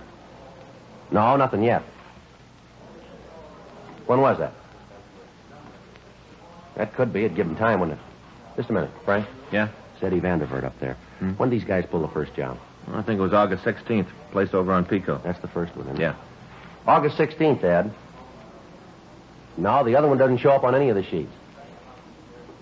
Kenneth Lechner. No, we're expecting it from Oklahoma. Well, you guys will check it out for us then, huh? All right, let us know as soon as you got something definite, will you? Right. Okay, Ed. Thanks for calling. Right, bye. What's he got? Well, I got a rumble that Burton was up there the first part of August. He stayed about a week, he said. Yeah. Ed says he's got an informant down in the Fillmore district used to run with Burton. Might give us a lead on the partner. How come? Well, according to the informant, Burton met a guy up north. They got real chummy. They left town together. Come up with a name? Yeah, he did. Kirby Monet, M-O-N-E-T. Been in trouble? A couple of times. Petty stuff. Rumble's got it that he was always talking about going big, forming his own gang, cutting into the heavy stuff. Matches? Real good. Monet's description's the same as our number 2 man. Pictures of Kirby Monet arrived from San Francisco, and when they were shown to the victims of the thieves, we had a positive identification on our second suspect. Armed with this information, the job of the men in the field was considerably easier. Now they knew who they were looking for. 10:42 p.m., Frank and I started downstairs for our car. Excuse me, fella. Yeah? You tell me where the office of the chief is? Down the hall and to the right. Thanks. Wait a minute, fella. Hold it up. What do you want to see the chief about? Well, it's personal. Maybe you better tell me, huh? If I wanted you, I'd ask it that way. All right, get over the wall. Better shake him down, Frank. All right, over here. You don't have to go through all this. I'm not going to cause you any trouble. Your name's Kenneth Lechner, isn't it? That's right. If you couldn't find me, I figured I'd come to you. Frank and I took the suspect to the squad room, and we got in touch with Chief Detective Thad Brown. We told him what had happened, and he said he'd come over to the office as soon as possible. We shook Kenneth Lechner, but we found nothing. We asked him to tell us about the jailbreak. I didn't have nothing to do with it. You got to believe that. We'll let you tell us. I'm giving it to you the way it happened. Where are Monet and Burton? I don't know. Last I saw them, they were out on West Pico. You got an address? No. I was sitting in the car. They had a place cased, and they were waiting for the crowd to clear before they took it. You know what place it was? Well, it's a bar out there. Got the name? No, I haven't got any idea. I told you I want no part of it. That's the reason I left. You haven't got any idea where the place is, huh? No, none. You want to tag communications, Frank? Tell them about it? Yeah, I'll get it right away. You guys must have every cop in the country out looking for us. Never saw so much fuzz. Yeah. I can't go that route anymore. It doesn't work out for me. Never was any good at running. Did you hear anything at all about the plans they were making? No, not a lot. I don't think they trusted me very much. I was with them, but like an in-law or something. I'll tell you something, Sergeant. What's that? These guys are roof jobs, both of them. What do you mean? Well, they lost the road all the time talking about how they're going to put class back in holdups, going to form a big gang and really jump the cops. All the time talking like that. Roof jobs. Mm-hmm. You got any idea where we can pick them up? Ain't nothing I'd like better than to give you the address, but I ain't got it. What about this car they're using? Can you give us a description of it? Yeah, it's a 52 Nash, 4-door. Stolen? Well, it must be. They had it when we left Highland Park. You give us the number on the plate? I don't think so. I can't pull it up. I don't think I ever really took a good look at it. What about this machine gun? They got shells for it? They're loaded with them. These two guys are heavy enough to start a small war on their own. Monet carries a chopper and a 45 in his belt. Burton's got 2 45s and a 38. He carries a 38 strapped to his leg. He's always laughing about it. Says even if he's picked up, he's got to tick it out. Mm-hmm. Oh, these guys are real far out. They've been reading too many comic books. All the time talking about Dillinger and Floyd. Burton even took to smoking cigars. Says it makes him look like Doc Barker. Anything you can give us that'll help us nail them? No, nothing. All right, Lechner, let's go. You take me to jail? That's right. Hey, you do me a favor, huh, Sergeant? What's that? Give me a cell by myself. I ain't much sleep in the last couple of days. I'd sure like to get some. We'll see what we can do. All right, sit still a minute. All right, let's go. You got to put these on again? That's right. All right, come on. Get the word out? Yeah, a little late. What do you mean? Burton and Monet have already hit the bar. Patrol car spotted them on the way out. Yeah. It was a beef, and the men in the car took Burton into custody. Mm-hmm. Dropped him in the car and started to bring him in. Hadn't gone more than a couple of blocks when Monet drove up, rammed the police car, and started shooting. Anybody hurt? Yeah. He took Burton away from the men in the unit and shot one of them. How bad? Well, he's at Georgia Street receiving now. They don't expect him to live. We had Count Fleckner held for the Oklahoma authorities. We contacted Captain Donahoe and told him what had happened. He'd taken over the search for the two suspects in the Pico area. A blockade had been set up on all streets leading into and out of the area. All vehicles were being stopped and searched. All pedestrians were being interrogated. Frank and I joined in the manhunt. By 6:30 the next morning, Wednesday, September 15th, the area had been covered without result. However, in checking all automobiles in the vicinity of the holdup, we'd come across a 1952 Nash, gray in color. The left front fender was damaged and it matched the description of the suspect's car very close. We put a stakeout on the vehicle and it was kept under watch for the next 24 hours. During that time, no one approached it. We checked the license number with Auto Theft Division and found the car to be stolen. It had been taken from the owner 5 days before on September 10th. We brought Kenneth Lechner from the main jail, and he positively identified the car as the one driven by Monet and Burton. At the end of the surveillance, a crew from the crime lab came out and identified paint scrapings from the damaged fender as having come from the police car that had been rammed. The crew from Leighton Prince came out and went over the car. While they worked, Frank and I stood by. Looks like we got it turned. Now, it's not going to do us much good if we can't find the guy with the key. Well, he should be about finished now. I'll check with him. All right. I'll walk over with you. Excuse me. Yes, ma'am? Something we can do for you? You know what those men are doing to that car? Police business. You a cop? That's right. You tell me what's going on? Investigation. Of what, the car? That's right. What are you looking for? Information. Not going to tell me, huh? Well, it'd be a little better if we didn't, ma'am. Okay. But he's not going to like it, not a bit. Who's that? The fellow that owns the car. He's not going to like having all you guys roam around. You know the man that owns the car? Sure. I'm figuring to get married. I know him. What's his name? Monet's kind of French-like, romantic. How long you know him? Not long. Sort of a whirlwind courtship, you'd say. Just met each other and we knew. You know where this Monet is now? Not right off. I know where he'll be. Where's that? At his place. I'm supposed to meet him there at 7:30 tonight. We got a date. Why, you want to talk to him? That's right. He's a nice fellow. You'll like him. Almost everybody does. Is that right? Never knew anybody met Kirby didn't want to be around him all the time. Everybody wants to be around Kirby. You know him. You'll see. Well, I won't be too hard, ma'am. Huh? He's already convinced us. We had the girl, Drusilla Roth, show us where the suspect was living. The results of the investigation by Leighton Prince brought out several partial fingerprints. These were identified as belonging to both suspects. We checked with the landlady at the apartment. She verified the fact that Monet and Burton had moved into the place 3 days before. She told us that neither man was at home. In our company, we checked the room. Under a pile of dirty clothes in one of the bureau drawers, we found several boxes of ammunition for the 45s and the 38. There were also several hundred rounds of cartridges for the machine gun. Because of the physical structure of the building, it was decided that the best way to keep the place under surveillance would be for one team to cover the front door, another to watch the rear entrance, and a third to wait in the room itself. Frank called the office, and Sergeants Murphy, Rafferty, and Benson, along with Lieutenant Stoner, came out to help us. We instructed the manager to stay in her room and not let on to either of the suspects that we were in the building. We waited. 6:45 p.m. Should be showing up pretty quick, huh? Yeah. Any word from Georgia Street? I talked to Stoner when he got here. They've given Simon a couple of transfusions. Yeah. Figure they're going to be able to transfer him to General the first thing in the morning. You going to make it then? Well, looks like it. They took a 38 out of his left lung, 2 more out of his hip. Pretty rough go. Yeah. What time you got? 6:47. Should be here by now if he's going to keep that date. Well, there's another one that comes first. At 7:06 p.m., there was a knock on the door. It was a signal that we'd arranged. We opened it and found that Lieutenant Stoner had come up to tell us that Gail Burton had been taken into custody.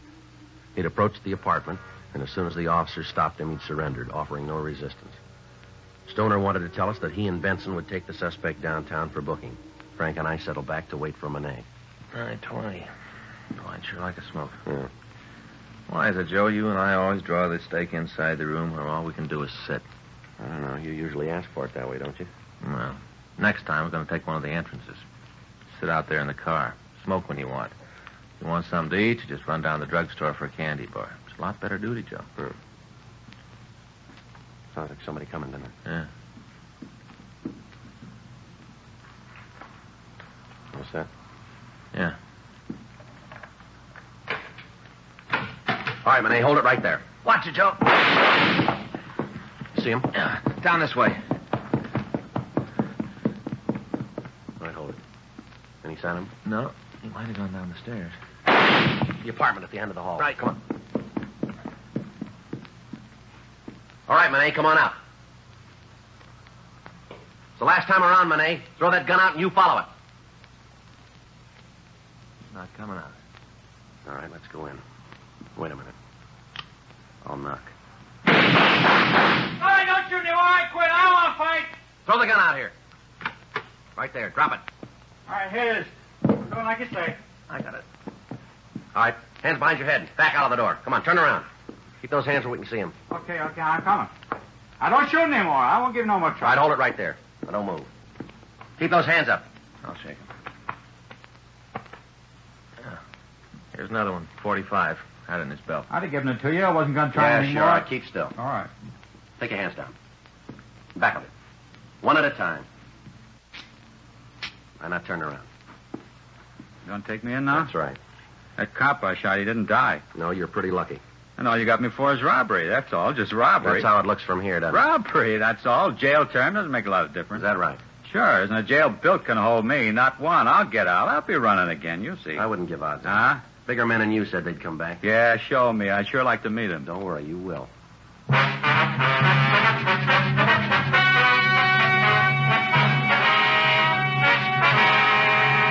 Kenneth Nelson Lechner was returned to the state of Oklahoma for prosecution on a murder charge. A hold was placed against him by the state of California in the event he is paroled.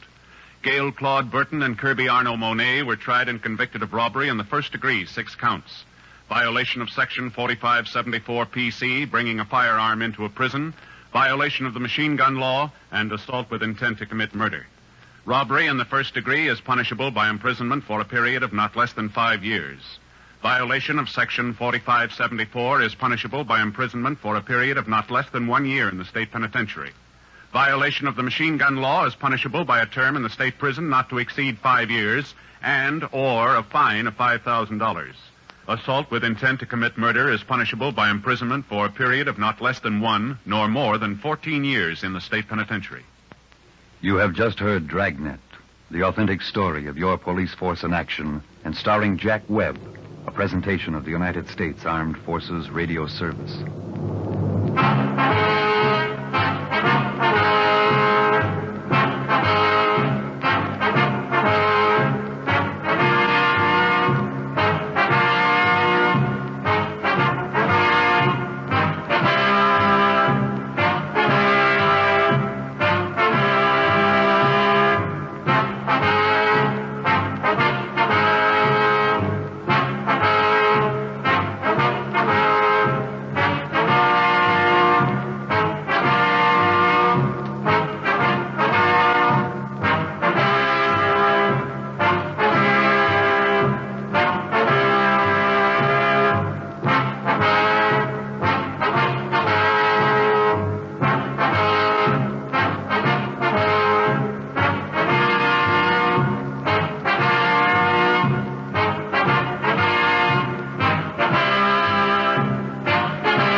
Ladies and gentlemen, the story you are about to hear is true.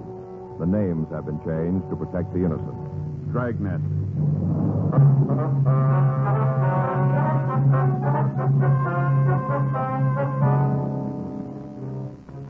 You're a detective sergeant. You're assigned to juvenile detail. A series of housebreakings has taken place in your city. The articles taken and the method of operation indicate a juvenile thief. Your job, find him. It was Tuesday, July 6th. It was hot in Los Angeles. We were working the day watch out of juvenile detail. My partner's Frank Smith. The boss is Captain Powers. My name's Friday. We were on our way out from the office, and it was 10:36 a.m. when we got to the old Central Jail building. Crime lab. Ray? Back here, Joe. Going back. Finishing up. Hi, Ray. Frank, how's it going? It's hot. It's going to hit the 90s. Mm-hmm. Probably will, too. Any water around? Bottle over there in the corner. Help yourself. Thanks. How about you, Joe? No, thanks. You got anything for us, Ray? About the same as usual. Take a look. Same entrance. Cut the screen on one of the back windows, broke the glass, and climbed in. Any prints? None we could find. Here's a picture of the edge of the screen. Here. You can see the cut edges. You got anything from it? Not much. I figure it was done with a knife. If you come up with that, we might be able to tell you if you got the right one. Mm-hmm. What about the physical evidence in the house, Ray? No, not much. We got a couple of partials. Lifted them from the glass top on the dresser. Here. These pictures. Yeah, you can see here, not much to go on. Match up with the prints from the other jobs? A couple of points, and not enough to build a case on. Only thing you got that definitely ties this one in with the others is the footprint. Another one? Mm-hmm. Found it in the soft earth underneath the window. See that print, will you, Frank? Oh, yeah. Yeah, here you go. Thanks. Here. There you can see it clearly, the heel mark. Same as in the others. You get a cast of it? Mm-hmm. You want to see it? No. No reason if you've looked it over. You got the same thing on the picture. Yeah. Anything else? You've had it. Well. You got a cigarette? Ran out. I haven't had a chance to get some more. Here. Thanks. Thanks, Joe. Yeah. You been able to chase down the rubber heel for us? No luck. We contacted half a dozen firms. They all tell us the same things, made special. Probably some small factory that specializes in custom-made shoes. Might be some sort of correcting shoe. You know, orthopedic. Oh, yeah. You've had it for a couple of weeks now. Where do you sit on it? All right, well, we found it. We've talked to about every repairman in town. None of them have seen this kind of a heel before. None of them can tell us where it was made. Mm-hmm. Checked with the doctors in the area. None of them know the brand. Figured it might be one of them who sent for it. Nothing on it, though. No? It's a new one to them, too. Yeah. This is more I can give you, fella.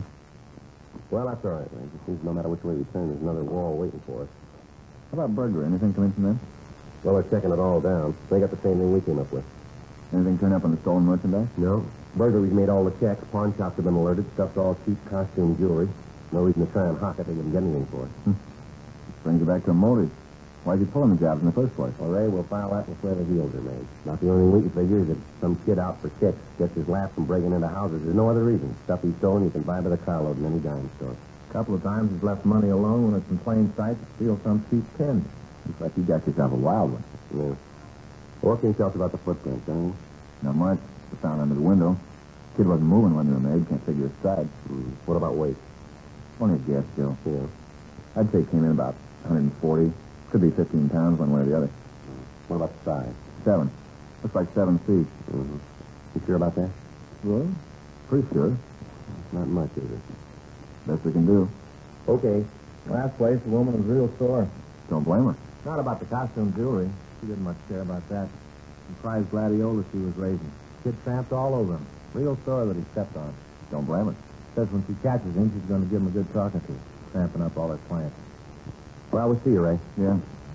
You haven't got much to go on, have you? You called it. Frank and I went back to the office, and we pulled all of the reports that we had on the theft. We spent the rest of the morning going over them. The method of operation was apparent. Each Friday night for the past 2 months, between the hours of 8:30 and 11 p.m., a single thief had entered a home in a wealthy section of town and stolen as much worthless costume jewelry as he could carry out. On each occasion, the entry was made through a rear window. In those cases where the window was locked, the thief broke the glass and undid the latch. On each occasion, he left at least one footprint in the dirt around the house. The heel impression was of a type that we hadn't been able to identify. We'd gotten pictures of it out to all major shoe manufacturers, but they were unable to tell us where the shoes had been made. We'd canvassed the area where the thefts were taking place without results. Rolling stakeouts were set up on Friday nights, and they'd netted us nothing. The thief approached the home, broke into him, stole what he wanted, and then he left without being apprehended or seen. Throughout the investigation, Frank and I had been working closely with Burglary Division, but their men hadn't been able to come up with any more than we had. At 1:15 p.m., Frank and I left the office. We got something to eat, and then we started to check the playgrounds again. At each one, we'd contact a member of the park department and ask them if they'd seen anyone wearing a pair of shoes similar to the pictures that we had. Every place we got the same answer. None of them had.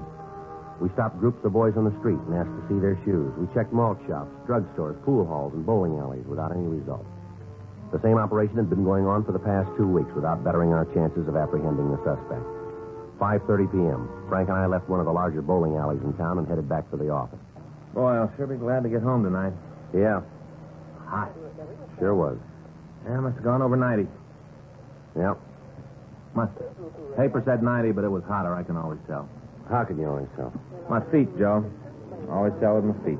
Cold day, I can walk for a couple of miles, not have any trouble. Come the hot weather, and if I step off a curb, I got misery. Yeah. I think I'll get me another pair of shoes. Kind with the holes in them. What? Kind with the holes in. You know what I mean. You see them all the time in the men's magazines, kind of cloth on the top. You know, real thin leather on the sole and cloth over the top, a lot of little holes in it. They're cool. Mm-hmm. See them all the time in the magazines, don't you? Oh, yeah. Yeah, I see them all the time. You know, it's got a picture of a guy wearing them with a tan suit on. Always got on the same suit, and he's got a straw hat with one of those bands made out of feathers, you know, like kind of snake kind of. Mm-hmm. Guy's always in a tan suit and a hat.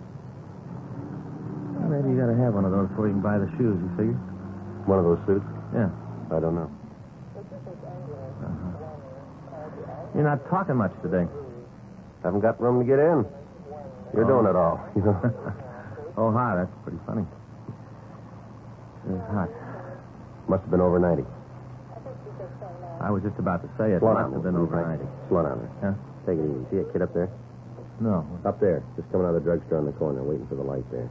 Oh, yeah. Tennis player, Well, he's wearing a pair of canvas shoes, looks like from here. huh? Yeah. Want to check him? You might as well. Let's get here. All right. You want to wait? No, I'll come with you. Hey, fella, hold it up. What? Wait a minute. You mean me? Yeah. Yeah, what do you want? Police officer, son. We'd like to ask a couple questions. What for? I haven't done anything. No, we didn't say you did. We just want to ask a couple questions. Oh, I thought there for a minute you were after me. My partner, Frank Smith. My name's Friday. Hi. Oh, I'm Alec McCarran. What do you want to ask? You been playing tennis? No, just practicing. I go down to the handball courts at school and practice. Couldn't get a game this afternoon. Why? Let's take a look at your shoes, will you? What? Your shoes there that you're wearing. We want to see them. What is this, a joke? No. Well, sure sounds like a rib. You guys sure you're really cops? Well, here's the ID again. You want to look? Now, let us look at your shoes, will you? Okay, no reason not to. There. The soles we want to see. You sure this isn't some kind of joke? Look, son, it's no joke. Come on, Alec. Let's see the soles. Sure, there. Well, you satisfied now? Yeah. Okay for me to go now? Straight down. Why, say, what is this anyway? Oh, it's stopping me in the shoe thing. You looking for something special? Not anymore. We just found it. Frank and I took the boy back to Georgia Street and checked his name through R&I. We found that there was no previous arrest record for him. 7:15 p.m. We took him into one of the interrogation rooms. Your full name's Alec McCarran, is that right? Yeah. How old are you? 16. Where do you live? 4782 Fargo Street. Where's that, son? Up above Silver Lake. Mm-hmm. You live with your family? Yeah. Mother and father both living? Yeah. When are you going to tell me what this is all about? Got a job, son? Not now. I got one coming up. Doing what? Box boy in a market. Supposed to go to work next week. The kid they got now is going in the Army. They promised me his job. You go to school? Yeah, I'm a senior in high school. Look, it's getting late. My dad's going to start to worry. Is it okay if I call him? We'll call him for you in a minute. Thanks. What do I tell him when he wants to know what's happening? We'll talk to him. Okay. What do you usually do nights? I don't know what you mean. Well, evening hours. What do you do? I stay home mostly. Got to get my grades up for college. I usually study. During summer vacations? My dad helps me. I got to make up a couple of credits. Thought you had to go to summer school for that. I guess I'll get out of school late. You study every night? Just about, yeah. But not everyone, huh? No, I go out sometimes. When? Mostly the weekends, Friday. What do you do when you go out? And where do you go? Show sometimes. Anywhere else? Bowling. Sometimes just down to the library to get a book. Mostly to the show. Do you go with anybody? No. Where'd you get those tennis shoes? My dad got them for me. Where? Place back east. I I had them a long time. You know the name of the place? Not right off. Someplace in Maine, I think. Mm-hmm. You know anybody else who's got a pair like them? I never seen any others. I told you my father got them for me. Used to wear them when he was a kid. Sent back to Maine for them. Mm-hmm. You guys won't tell me what this is all about, huh? Yeah, we will. There've been a string of burglaries in town, housebreaking. The person that's been pulling them wears a pair of shoes just like yours. Like mine? That's right. You think I'm the one? Well, it looks like it, doesn't it? I better call my father. All right, we'll call him for you. Isn't the only pair of shoes in the world, you know. Only ones we've been able to find, son. There must be a lot more. Well, we're willing to see them.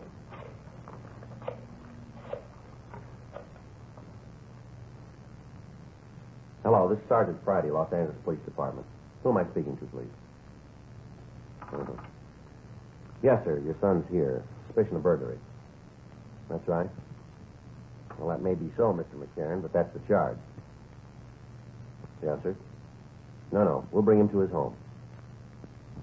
Sure you can. Just a minute. He wants to talk to you, son. Hello, Dad? Yeah. Uh-huh. At the police station. No, it's no joke. What? Well, I'll tell you when I see you. Yeah, bye. All right, Alex, get your sweater. You taking me home now? That's right. Guess Dad set you straight, huh? Told you it was all a mistake? No, I'm afraid he didn't. What do you mean? Didn't he tell you this whole thing is wrong? Well, he tried to, yeah, that's right. Well, then you're going to have to let me go. No, afraid not. But you have to if it's a mistake. Yeah, if it's a mistake. Frank and I left the office with the boy, and we drove out to his home. It was a large two-story colonial house overlooking Silver Lake. We were admitted to the place by a maid, and we were shown into the living room. The boy's father, Henry McCarran, was waiting for us. You're the officer? Yes, sir, that's right. My partner, Frank Smith. My name's Friday. How do you do? You want to tell me what this is all about now? Well, it looks like your son's mixed up in some burglaries, Mr. McCarran. You're aware that's a pretty serious charge. Yes, sir, that's right. I suppose you have some kind of proof to make that statement? We think so. Mind telling me what it is? Well, while we were talking, would it be all right to look at the boy's room? You think that's quite fair? Necessary, Mr. McCarran. What if I say you can't? Well, then we'll have to come back with a warrant. All right, this way. What do you got to say about this, Alex? I didn't do it, Dad. That's the truth? Yes, sir. Good enough for me. Through here. And this is it. Go ahead. Frank? Yeah. Now, then, suppose you tell me what this is all about. The shoes that your boy is wearing there, you got them for him? That's right. Had them made to order. Where? Place back east in Maine. You know if anyone else has a pair of them? No, as far as I know, that's the only pair on the coast. Good tennis shoes. I used to wear them when I played. Uh-huh. What do they have to do with this? Well, on each one of the thefts, we found a print from a shoe like that outside the window. That doesn't mean that Alec was in them at the time. How about it, Alec? You let anybody else use the shoes? No. Well, there's your answer. Still doesn't come down to proof. What night did your boy spend out of the house, Mr. McCarran? I don't know. I guess he's gone on Friday most of the time. You know where he goes? Show, library. I don't keep a chain on him, Sergeant. I have complete trust in Alec. Burglaries have been taking place on Friday nights. Still entirely circumstantial. Yes, sir, but it fits, doesn't it? What's he supposed to have stolen? Costume jewelry. You mean 5 and dime stuff? Yes, sir. All right, there you are. You tell me why. Sir? Why'd Alex steal that? Now, look around, Sergeant. I just spent $1,500 on this room. Had it all redone. Alex got just about everything he wants. He gets a good allowance. If he needs any more money, he only has to come to me. There's no reason for him to steal. Yes, sir, this is a nice room and all. What you say may be true, but the fact stays the thefts are taking place. Well, all right, then I'll put it on the line. I've got faith in my son. He's had all the things a boy could want, a good family, good home, all the things that count. Maybe there is a thief, but it isn't my son. I know that. You got an explanation for the shoes for the Friday night? No, I'll find one. Maybe you can try for this, too, Mr. McCarran. What? Found these in the boy's closet. Hmm? Box of cheap costume jewelry. With the finding of the jewelry in Alec McCarran's room, the circumstantial case against him seemed to solidify. Although he denied any knowledge of the pieces, he was taken down to Georgia Street Juvenile and booked on suspicion of violation of Section 459 PC, delinquent. His father retained a lawyer immediately. The next day, the jewelry found at his home was shown to the victims, and they gave us a positive identification on each one of the pieces. A petition was filed, and the facts were presented to the juvenile court. Detention was requested. On Thursday, July 8th, Frank and I got back from the second floor after talking to the McCarran boy. He still admitted nothing about the burglaries. I don't know. Maybe I'm starting to believe the kid. He sure makes you wonder, doesn't he? Sergeant Friday? Yes, sir. How are you, Mr. McCarran? Fine, thank you. I've got it, Sergeant. I got it right here. Sir? The way to show you that my son had no part in these burglaries. All right, sir, go ahead. Now, you say that all the thefts have taken place on Friday night, is that right? Yes, that's right. And your big piece of evidence is the heels on his shoes, right? Well, that's part of it, yes, sir. All right, then you can just turn him loose. I beg pardon? I remembered it last night. I couldn't get to sleep and got to thinking. I remembered. All right, go ahead. Alec's shoes get a lot of use. He plays a lot of tennis, wears his shoes all the time. Yes, sir. The soles and heels wore out. We had to send them back east and have them resold. Sent them back on May 5th. Didn't get them until May 19th. Now, there's 2 Fridays in there, Sergeant. If the shoes were gone, Alec couldn't have done the burglaries. Right? Yeah. Well, I hope now that you'll admit that you've made a mistake. Well, if we have, Mr. McCarran, we'll sure tell you. Well, you can take my word for it. Alec had no part in any of this. He's a good boy. He's honest. He's smart. If he was going to steal anything, if it really came to that, he wouldn't risk his neck for a few cheap beads. Doesn't seem so, does it? Here you are, Joe. All right. Well, what about it? What'd you find out? Just a minute, sir. Well, you going to release my son now? No, sir. Well, the shoes were out of state then. He couldn't have committed the thefts. Mm-hmm. Month of May, 2 Fridays in that month. Yes, sir, that's right. No burglaries on either one of them.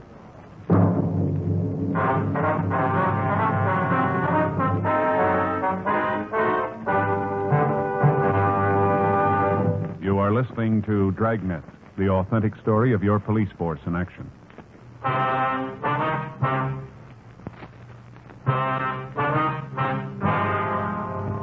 Seemed like every attempt the father made to prove the innocence of Alec McCarran only turned up another piece of evidence against him. The date for his hearing in juvenile court was set, and Frank and I talked with Mr. Bowman of the probation department on the preparation of the case. From the evidence, it appeared that the boy would be found guilty. We questioned and re-questioned him. We went over every facet of his story, but he still stuck to it. At no time did he change any part of it. Saturday, July 10th, Frank and I checked into the office. Boy, it's going to be another scorching. Yeah, probably over 90 again, huh? Yeah, over 90. More than that, Joe. I'm going over to Broadway at noon today and pick up a pair of those shoes I was telling you about. Mm-hmm, with the tan suit. Ones with the holes in it. Not to suit the shoes. You know, finally decided last night I need them more than a new spinning reel. I'm going to get them. Well, that's good. Anything for us? Yeah.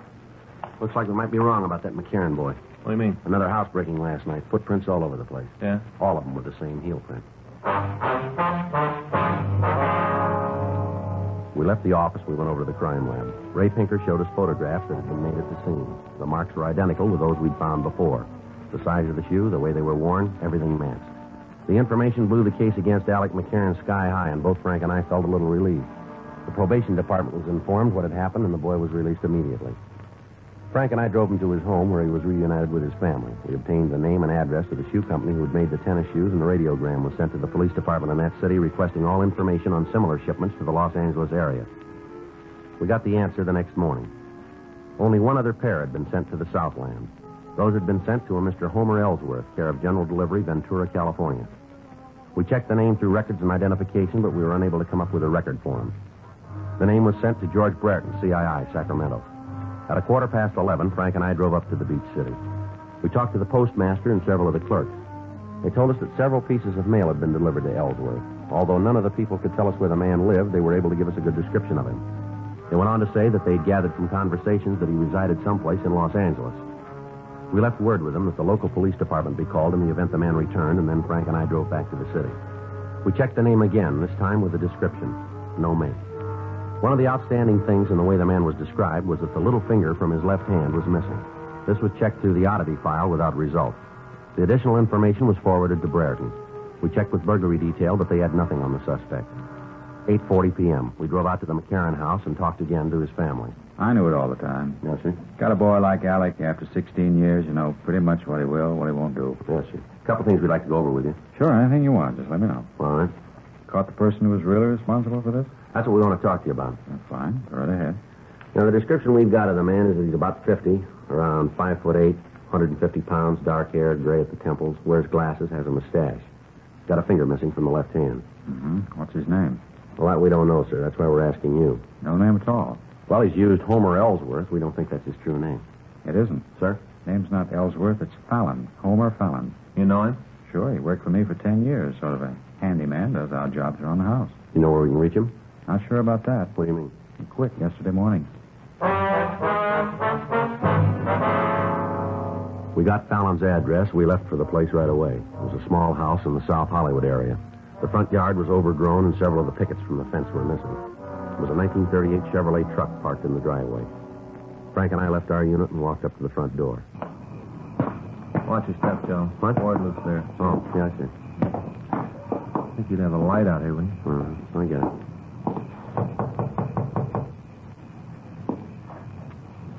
Don't hear anything. Well, he must be here. Would have taken the truck, wouldn't he? Yeah. Yeah? Homer Fallon? Who are you? Police officers who want to talk to you. Come on in. Sit down. Just fixing a little dinner. Yes, sir. Go right ahead. Spaghetti. Want some? No, sir. Pretty good. That kind that's all cooked. Just drop it in the water and heat up the sauce. Pretty good. Sure you don't want none? No, thank you. How about you? No, sir. Well, wait a minute. I'll turn down the fire and we can talk. All right, sir. You gotta watch it pretty close. Gets too cooked and you gotta eat it with a spoon. Not good that way. No, sir. Oh, you've had it, have you? You want to come in here, sir? Yeah, I'll be right with you. Open up the sauce and I'll be right there. Maybe better come in now. What? Come on in. Sit down. Go ahead. Sit down. You haven't got no right to tell me what to do in my own house. No right at all. Frank, better check the place, huh? Yeah. Hey, you got no right to go through my things. We can come back with a warrant if that'd be easier And for you you. go ahead and do it. You got no right. There's something you don't want me to find? No. I got nothing to hide. Then you won't mind, will you? I will, too. You guys come in here while I'm having dinner causing a lot of trouble. You got no right to do this. I'm an old man. I can't take a lot of excitement. Then why don't you save us all a lot of time? What? You know why we're here. You know what we want. I do? Sure you do. Why don't you tell us? Big thing over nothing. That's all it is. You tell us about it, will you? All the stuff put together wasn't worth $1.50. None of it. Not even $1.50. Well, then why'd you do it? Wanted to get the kid in trouble. All his life, he's had what he wanted. All his life. Different from me. Mm-hmm. I never had nothing. You put the things we found in his room, did you? Yeah. I knew you'd get to him. Wanted to sew it up. Make it look good. I put him there. Mm-hmm. And why'd you do the burglary last night? Well, I got to feeling sorry for the kid sitting in jail. You ever been arrested, Fallon? Well, a long time ago. Where? Back east. Vag charge. I was just a kid working my way out here. Mm-hmm. Took me off a freight. I sat in a can overnight, and then they let me go. Give me a floater out of town. Mm-hmm. I got sorry for the kid. Figured if there was another stealing while he was in jail, you'd let him go. All right. Get your coat, will you? Yeah. Where is it? Closet there. Wait there, I'll get it. The only one in there. I got it. Here you go. Thanks. You know, I was sorry right after. I didn't want to hurt the kid. He's really not too bad. Mm-hmm. Didn't want to cause him no trouble. And you did pretty good, didn't you? Suppose so. Well, want to go? Yeah. Oh, I forgot the spaghetti. Got to turn it off. Right. I guess it doesn't make any difference anyway. What was that, sir? Don't make any difference about you taking me to jail. Is that right? Yeah, I cooked the spaghetti too long.